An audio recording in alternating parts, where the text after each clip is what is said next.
Bon, amis du magazine Tri Hebdo, une petite présentation de la course des championnats du monde de Xterra Maui 2011. Course cette année à la découverte de tous, puisque nouveau parcours, nouveau site et bien sûr gros plateau. La partie natation se fera en deux boucles de 750 mètres sur la plage de Napili, juste en face du Ritz-Carlton. Deux tours de 750 mètres dans une mer très houleuse, avec beaucoup de vagues, donc les meilleurs nageurs seront justement avantagés, mais ça reste quand même une natation en océan et ça crée quand même pas mal de surprises.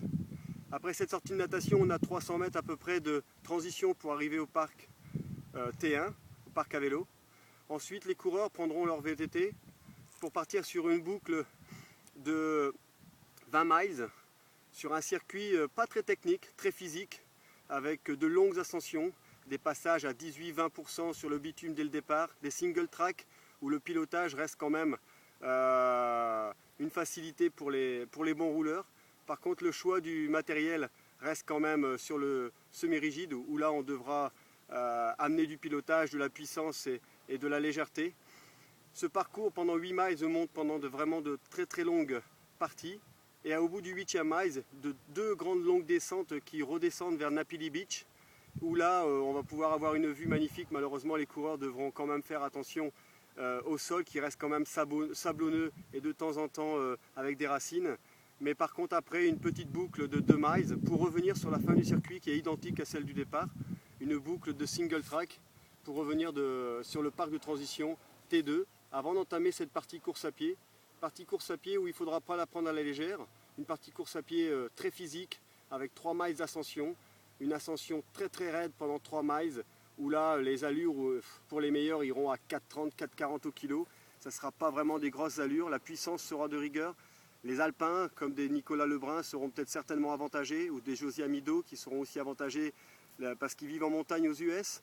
Et après au bout du 3e mile, une longue descente où là on peut dire que c'est presque fini, avant d'arriver sur la plage de Napili, pour arriver sur cette magnifique aire d'arrivée, sur les jardins du Ritz-Carlton, où là seront jugés dimanche matin vers 11h30 midi, les meilleurs hommes et femmes pour le podium 2011, qui reste quand même des surprises, où les athlètes cette année seront tous prêts pour venir chercher cette victoire des championnats du monde, mais je pense qu'on va pouvoir s'attendre à une course à surprise, où pas forcément ceux qui sont attendus vont peut-être gagner, mais je pense qu'il y aura des belles surprises.